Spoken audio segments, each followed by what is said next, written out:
Once upon a time, sailors from across the oceans would take on the ultimate challenge of pushing the limits to the extreme.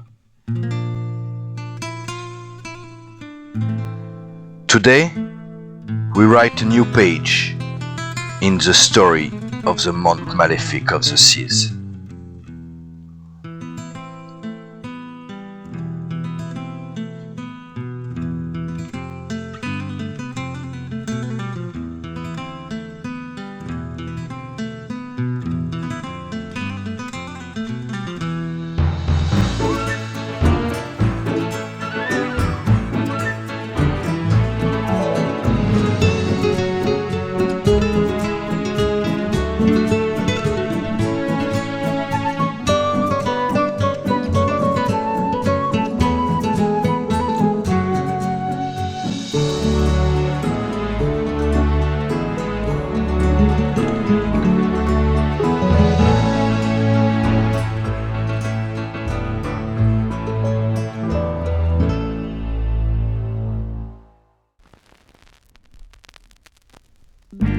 You know the drill by now. One man, one boat, one world tour. This is the FireFish Lagoon 2024 edition. Good morning everyone, Sailwind son, live from Newport today in the Emerald Archipelago, as we will be following together the first week of racing that occurred. But before we get started, we'll take a look at the first video message that we received from ICU after a couple of hours of sailing.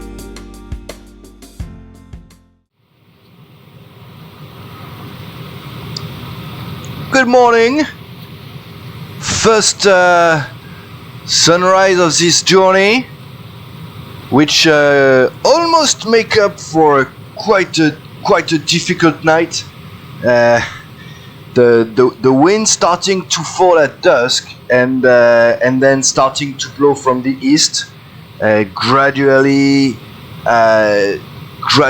turning and inducing quite high waves, which were striking my boat from its starboard, and I started to take on quite a lot of water.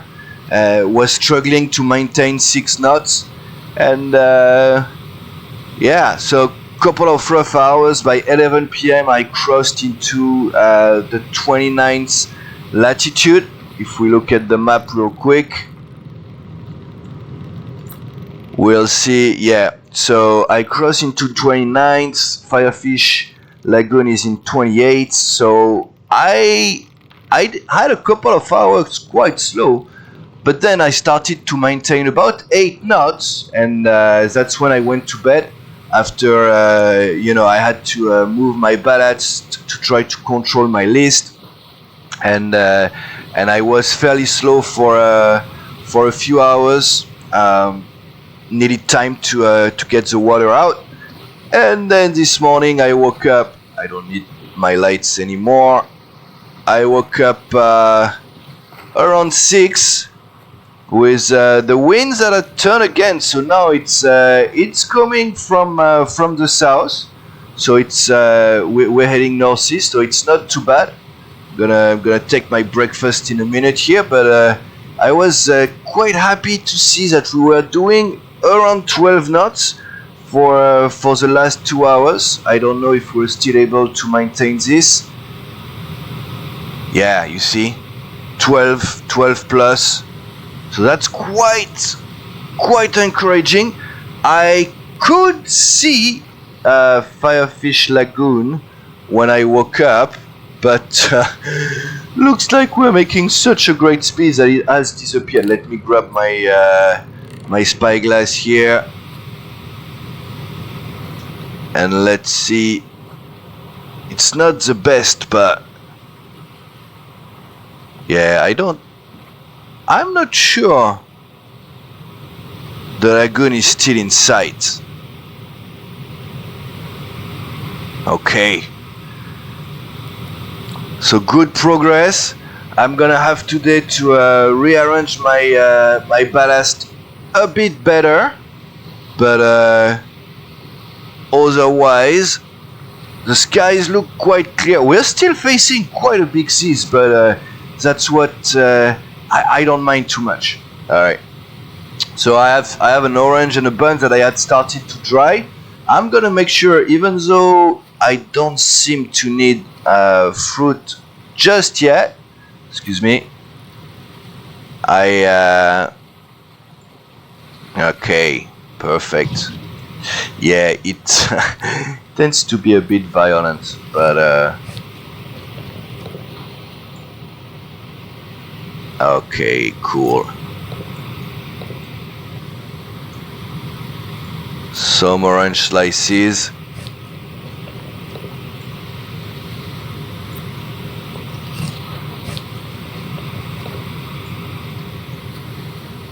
And it looks like we're off for quite a good day here. 10 plus now at 10:30 a.m. Gonna do a noon reading for sure, and then we'll get going.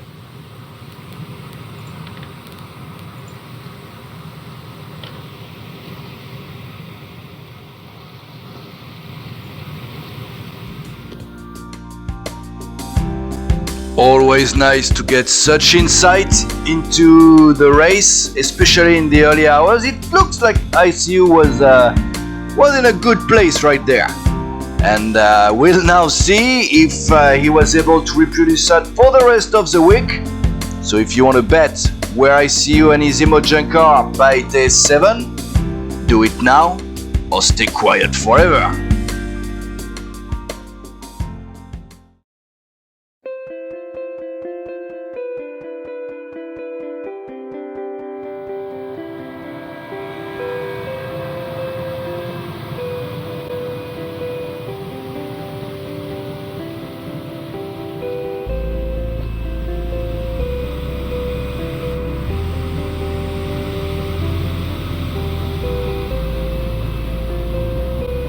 Day 77 brought what could be qualified as ideal sailing conditions. Stable and fairly strong wind, relatively calm seas and beautiful weather would mean that our skipper could solely focus on fine-tuning his sail arrangements and getting the maximum speed out of his ImoJunk.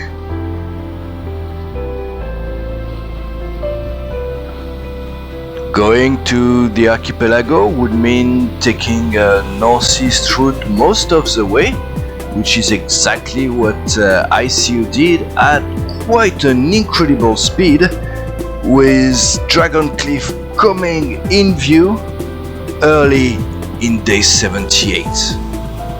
Making sure to have an approach that would go around the big rock. The next challenge was that ICU would actually pass Dragon's Cliff at night. This means probably taking some small naps and making sure that he was awake at the right time.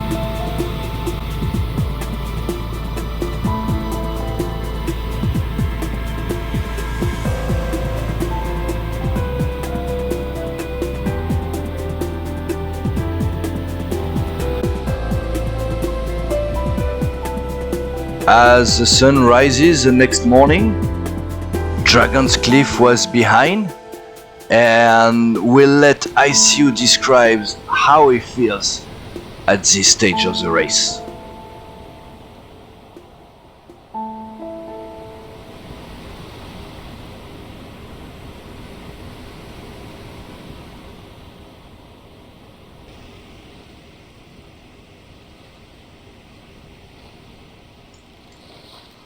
Another beautiful sunrise. And the first milestone just behind me, day 79. That's a good start. I'm very happy with the boat. Very happy how it's keeping some speed and you know, allowing me to keep making some very good progress.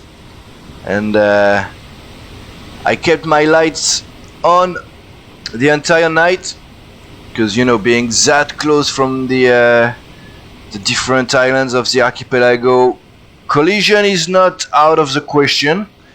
But hey, no, we're good. I think I saw a boat earlier this morning, but as you can see, it's very quiet. Maybe I should have stayed further east of the archipelago to keep some strong wind, but I don't know. The first 3 days I've been good enough, made some very good progress, and I often have like fairly weak wind as the sun rises. But we're already making 8 knots, staying right outside of the Crab Beach area, just in case it gives us a little bit more wind.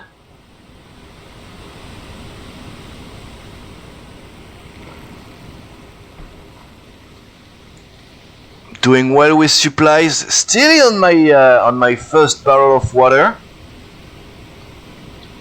which is pretty nice. So day 79, we left day 76. So at noon, in about 5 hours, we would have been sailing for 3 full days. This is quite fast, no? Strong start. I've taken my... I'm well situated on my boat now. And I think those should be dry, right? Not yet. Damn. Oh, dried bun. Okay. Is that an orange over there? Let me... Yes. Rotten. Flippy neck. Didn't dry enough. I think it's because I've taken some water in. Alright. That goes out. It's fine. I mean, ideally, you know, but rotten oranges. Yeah, you see. But those are dried, so... Okay, I'll take care of that today. But with my cabin taking on water, right? Yeah, you see? Now we're starting to get some decent speed here. Yeah, we're above the 8. The sea is kind of forming a bit. Okay, no big deal. I'm gonna release a bit of tension. Yeah, that's a bit worrying. Okay, I'm gonna take care of. Yeah, the knives are a bit buggy. I've noticed that here and there, but that's fine. The spyglass, handier than I anticipated, especially as I'm navigating through the islands here. Okay, let me if I cannot dry my oranges, was this one dry? Yes. I'm a bit concerned here. Yeah, I know, I'm tired. I didn't sleep well last night. I was too worried about like hitting a rock or hitting something that, you know, would have been ultimately quite damaging for the boat. Okay. I'll have to see about those oranges though. It's kind of worrying. Let's put everything at its place. Managing to keep my boat quite organized. I might actually clean it a bit today. Not too sure. But yeah, this is a nice day. It's 9 knots. Very stable. I'm going straight for sanctuary here. I think I'm gonna try to stay a bit out of it as well. Okay. Much better. So that, you know, if I get on with a specific activity, I don't have to panic. I have some cooked sunspot fish here, but I'm not sure how much longer they'll be good. So that's my meat for today. I'm not gonna get fishing. And I wanted to actually check a bit the navigation here. So after Sanctuary we're gonna be, if actually we can line up and then still keep that wind, we can have a straight course up to Happy Bay. That would be nice. That would be very nice. Rather do some very good progresses while I'm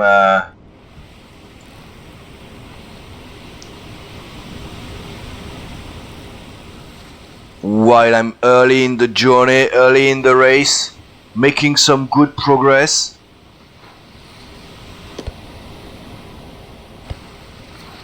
And Sanctuary's hey, hello there. Yeah, you see, I'm probably going to enter the Sanctuary area. It's fine. I don't mind too much. And the wind seems to be turning favorable as well.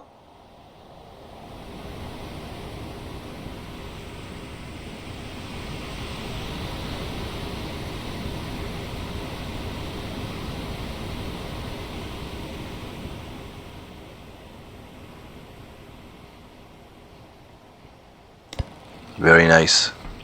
Yeah, I'm gonna go for a nap in a minute. I just wanna make sure I have the right heading before doing so, because I might sleep for a while here. But actually, using the, I'm gonna have to go north by northwest, I think, at least for a little while. Yeah. Or maybe northwest until I reach Newport. Yeah, I think that's what I'm gonna do. Which again, if the wind stay fairly stable as is right now, it's gonna make for some nice sailing.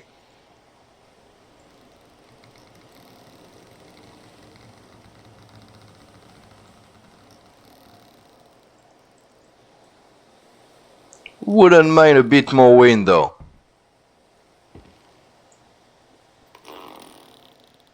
But the ImoJunk is sliding very nicely.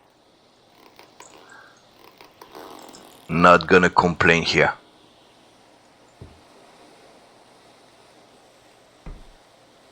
So Newport is almost full west, or at least west by northwest. So if we check the map, okay.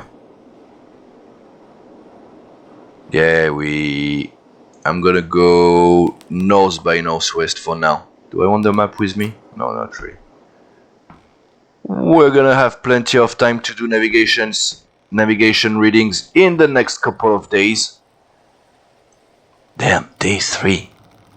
That's it's very encouraging.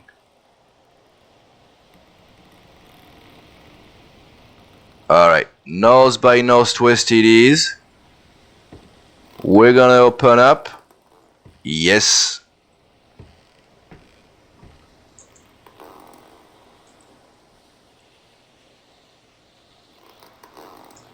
And I'll keep you posted of the progress over the next couple of days.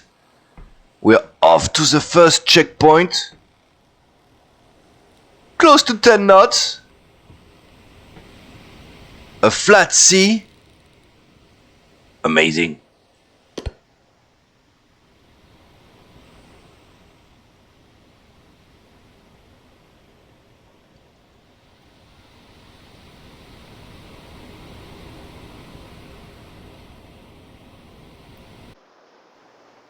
So as you just heard ICU himself, the passage of the archipelago was fairly smooth, with day 79 11 AM being the unofficial time at which I see you turn around Sanctuary to keep on heading north, and by day 80 at 6 a.m., the archipelago was no longer visible.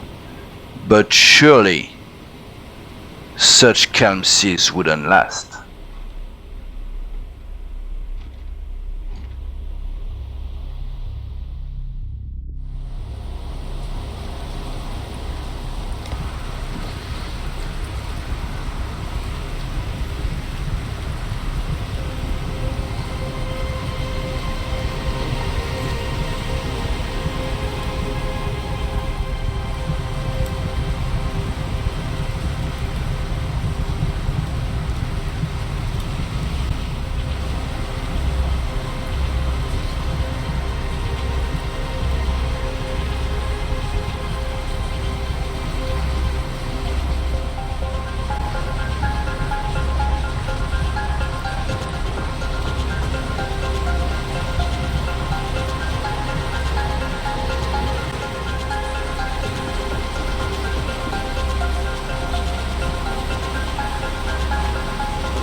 Incredible raw footage of the ImoJunk facing her first storm, as well as her skipper trying to deal with the aftermath of that storm, trying to get a new heading, trying to make sure he gets their location right, and it seems that he's quite exhausted after fighting this first storm.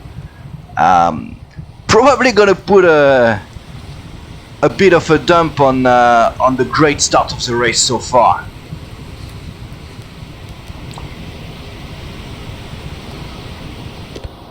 It does seem that ICU did try to get the right heading before actually finding some rest. Must be quite stressful. But he was kind enough to let us in into what he was going through.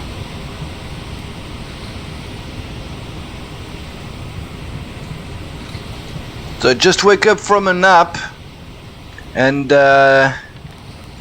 it's day 81, 6 p.m. If I whoa, yes, happy be right there. Okay, I was starting to think that these storms really threw me off course, but look at that! The first checkpoint! Yes! First checkpoint, hopefully tomorrow morning? I don't know. Smoked, yes! We've got smoked eel, people. I mean, perfect! Let me remove them. It cost me so much firewood, but at least this is gonna be my my emergency ration here. I'm okay. That was the first. Oh, I guess the second one. The storm ended up being a bit more stressful than it should have been, mostly because it was dark and threw off my navigation calculation, and yeah. I'm gonna put my cooked salmon here as well, and obviously I didn't count how many firewood exactly I needed to smoke the eels, but it went almost for 2 days, I think. And here, shoot, I still have 2 out of 3. Okay.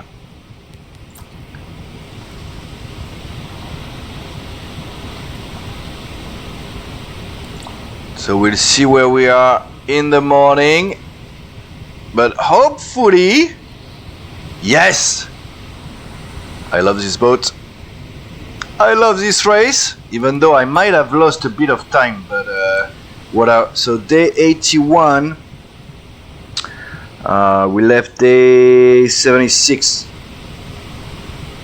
5 days to be in view of Happy Bay. Yes, I'm really happy, really happy. And ICU can be happy indeed. Day 82, early hours, about to reach the Happy Bay checkpoint. And all of this under 6 days.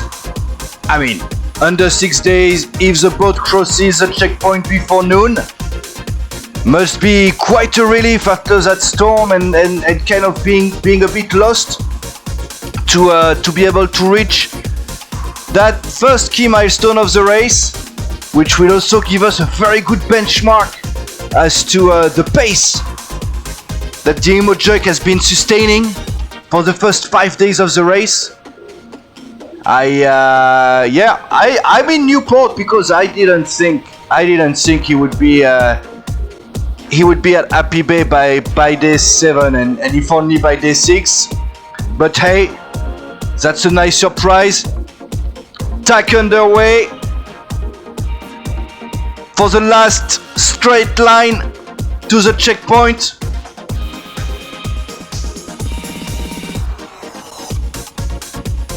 And it seems that it does have some nice speed as well. What a race. And lucky to get that live. Does seem that the ImoJunk will get very close from that big rock there. Whoa. Wow, that's some precise sailing right there. The checkpoint is at the end of the dock. The judges are ready with the clock. Checkpoint number 1 of the FireFish Globe 2024 editions. 9:31 a.m. Wow. That's 5 days, 21 hours and 31 minutes to reach the first checkpoint of the race. Wow. That's been a very high pace. As we see, ICU is throwing off board his empty barrel and crate, very close from the dock, which will allow for easy recovery. Wow! So FireFish Lagoon to Happy Bay is about 650 miles, which is 20% of the total 3,400 miles that the ImoJunk will have to go through. So, you know, extrapolate as much as you want. The main question is, will he be able to maintain such a pace for the next 80% of the race? And yes, that's a big question. We've seen already that one storm could throw him off quite a bit, but no, that's a very, very strong start. And we are not yet at the end of the first week. Incredible sailing.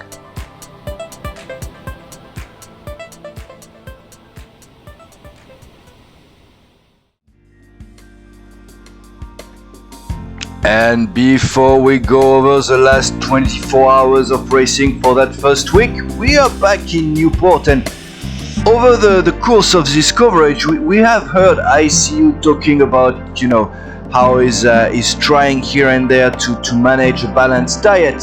And we're gonna actually take a deep dive into life on board for such a long journey. And we'll start by a meeting I had with Robbie in the Emerald Archipelago. Robbie is part of the ICU team. and he's actually the one in charge of managing all those live onboard components. I met her way before the race starts in Dragon Cliff as the ImoJunk was slowly getting towards its final form, and she was able to give me a lot of insights about the thought process that went into preparing this race. Take a listen. Sailwind son, good afternoon. I am in Dragon Cliff. We are about 20 days before the start of the race, and I'm here with Ruby, the head of the Life on Board team, who has the responsibility to make sure that ICU not only survive, but also thrive for the entirety of the race. So Ruby had to go. She had to go take care of something, but we had time to look into how the boat has been set up. So I'll be able to walk you through, and it's quite interesting. So, couple of things. First of all, most of the deck space that you see here will ultimately be taken up by supplies. And she was telling me that they expect to be taking on board enough supplies for around 70 to 75 days. So you can imagine that that's a lot of water, food, and also a bunch of side supplies needed to sustain the life on board for such a long period.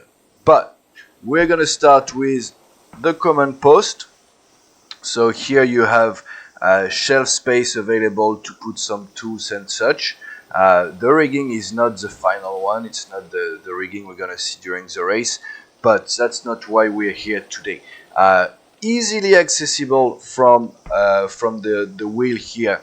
We'll have a first crate, and this crate will basically be available for storage for both stuff needed to sustain the skipper during the time on the wheel, but also because the kitchen area is located at the back here. There is a table as well as water supply and a light, and so as you can see, it's fairly spacious, a lot of space to move around, which seems to be really the focus of this setup so far. And as you can see, it's very clean and neat. There are no tools, no equipment left over there, which means that, in case of should the weather degrade, or every time the weather will degrade, our skipper will be able to bring any sensitive equipment in the cabin down, and that's actually fairly smart. We got both the stove and the smoker here. We're gonna talk about nutrition. Ruby has made sure that the skipper will be able to have a very balanced diet, or as much balanced a diet as it could get. And then we have a shelf at the back here to have the chip plug available. So with that, we are looking in a good shape for kind of the wheelhouse here without a roof. Then as we go down, so we start to see some supplies. Actually, I forgot to mention that there is firewood there to be able to take care of both the stove and the smoker, and they've been put there. Ruby told me to make sure that there is no firewood falling into the stove on the charcoal when it's not needed. And so as we go down, we start to see some of the supplies, right? So we have fishing hook here, firewood, and basically some of the space under the walking deck there will be used for those small equipment and supply. Here we have some salt, as well as some spare candles. Here we have some spare bottle of water, spare lanterns as well, and here comes a critical factor. Ruby and her team made sure that everything comes at least in pair, except for the clock. So welcome to the cabin. So as you can see, it feels stacked. Let me light it up a little bit. It feels stacked, but At the same time, there is still space to move around, and there should even be space to put some ballast here should the need arise. So, as I was saying, the clock is actually the only item that is not duplicated at the moment, and they're not sure yet if they're gonna buy another one or not. Then we have all the navigation equipment comes in pair, except for the spyglass, and one of the reasons is that it's not really needed. Then this is the table, or the desk rather, where our captain will be able to mark his course, do some navigation exercise, regardless of the weather outside. We have a spare map here. Again, everything comes in pair.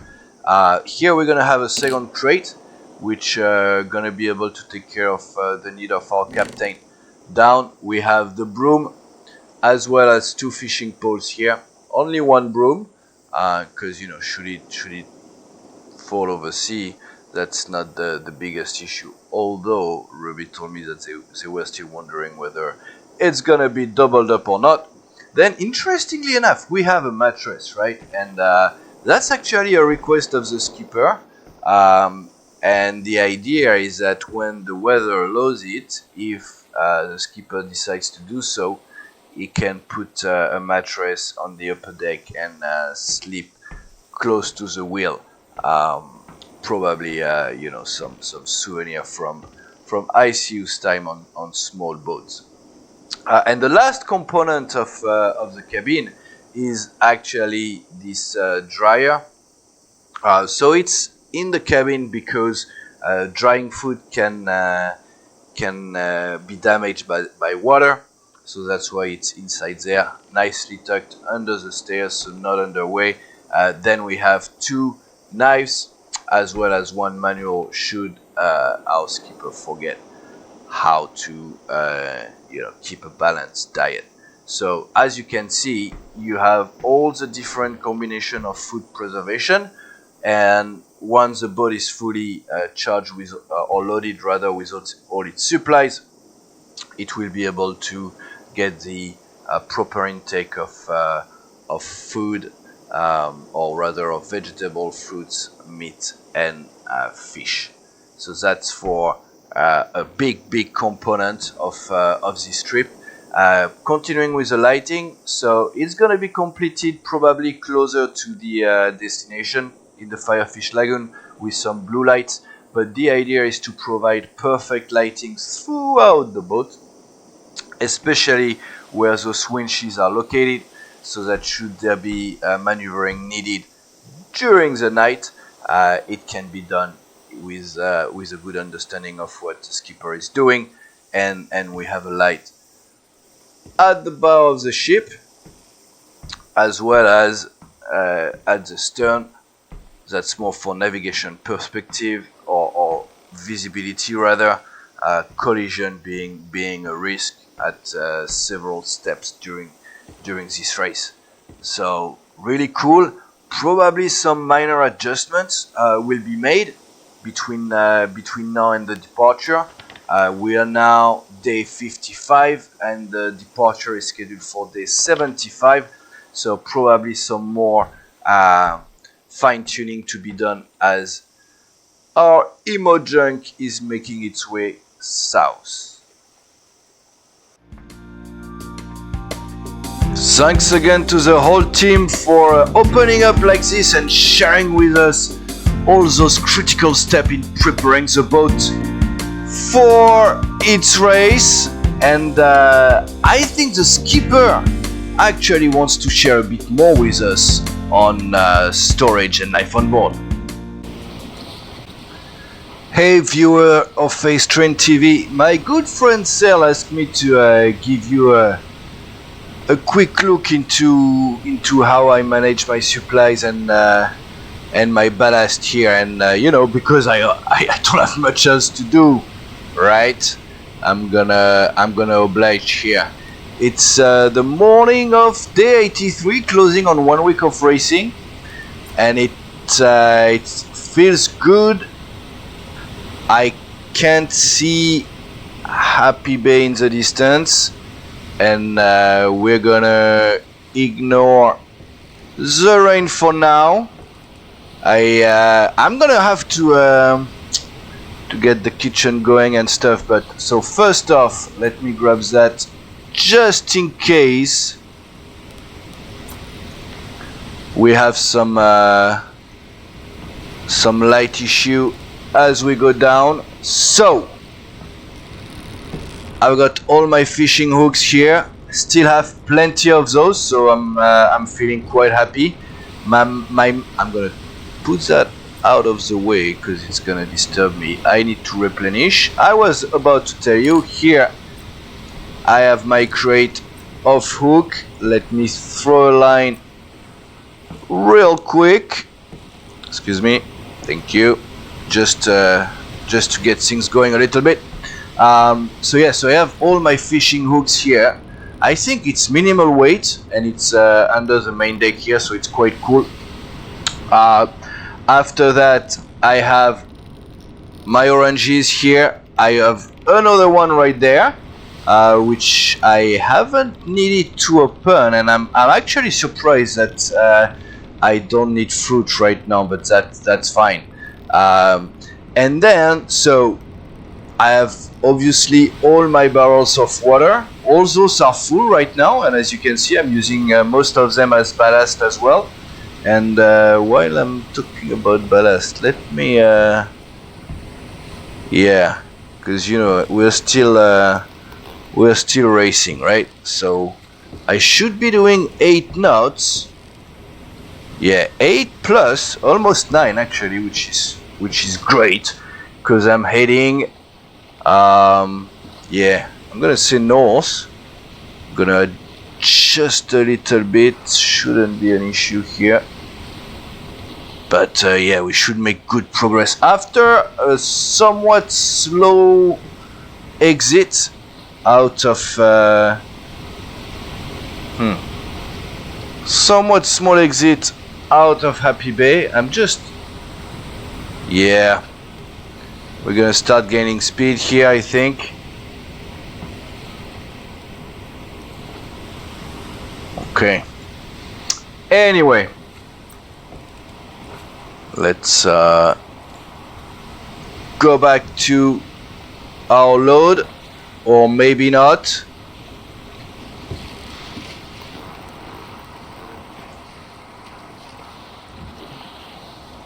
Okay, I'm fine losing a bit of speed while I do the explaining. Yeah, okay. So most of the water is here, and the way it's positioned, right, is that I can easily transfer it from one side to the other, helping me out with ballast. But of course, I'm gonna consume water during my during the entire trip. So what I'm gonna do, what I did, sorry, is I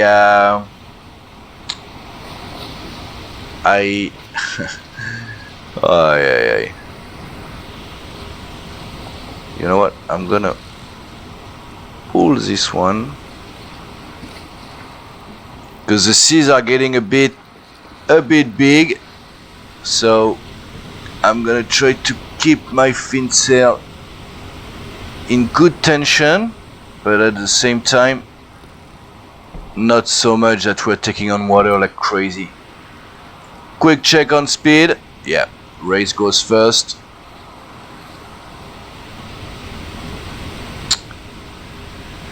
Hey. Okay. The ship log is going mad here, but we are still doing 8 plus. This boat is getting amazing speed.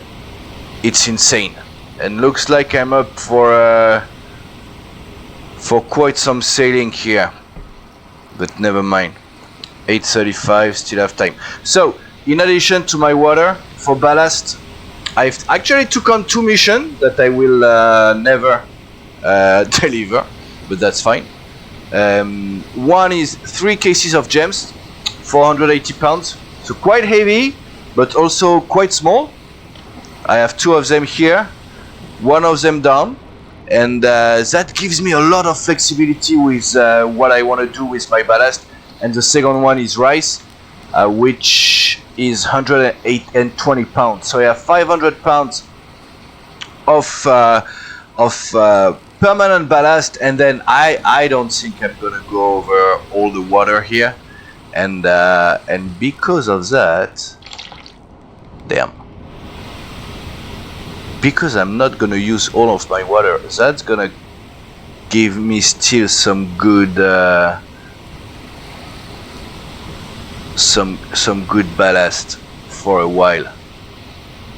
But yeah, but otherwise I'm managing my supplies quite well. I made a mistake yesterday, which is why I'm smoking some fish. The mistake I made is that I ate an expired or rotten cooked salmon. Yeah, had not happened before, and let me tell you that the effect was quite bad.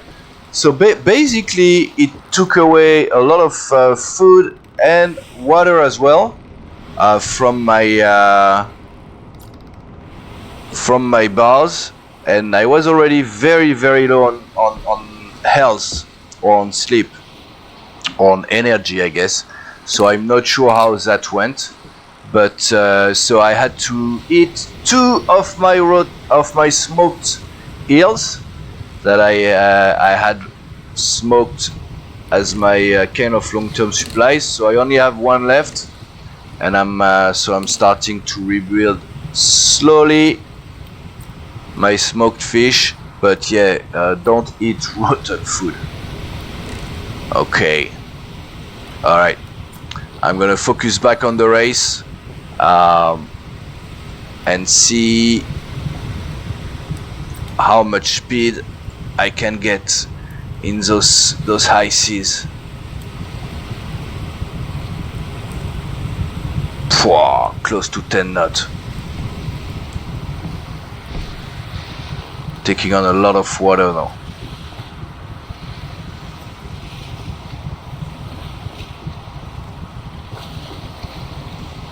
All right, see you next time.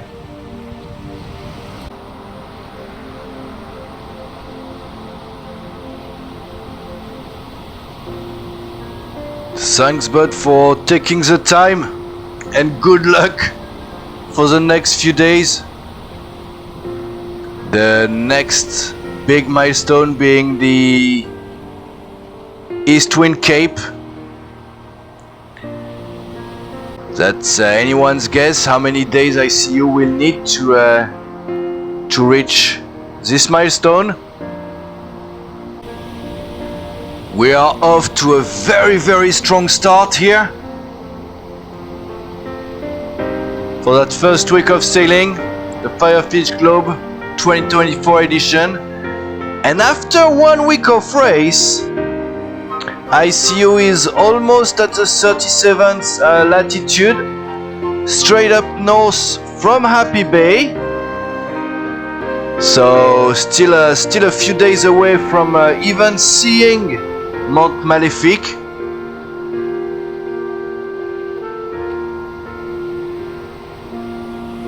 But that will be for week 2 of the race. Sailwind Sun for Ace Train TV, bringing you this quite special adventure. I hope you'll tune in next time, and until then, I see ya.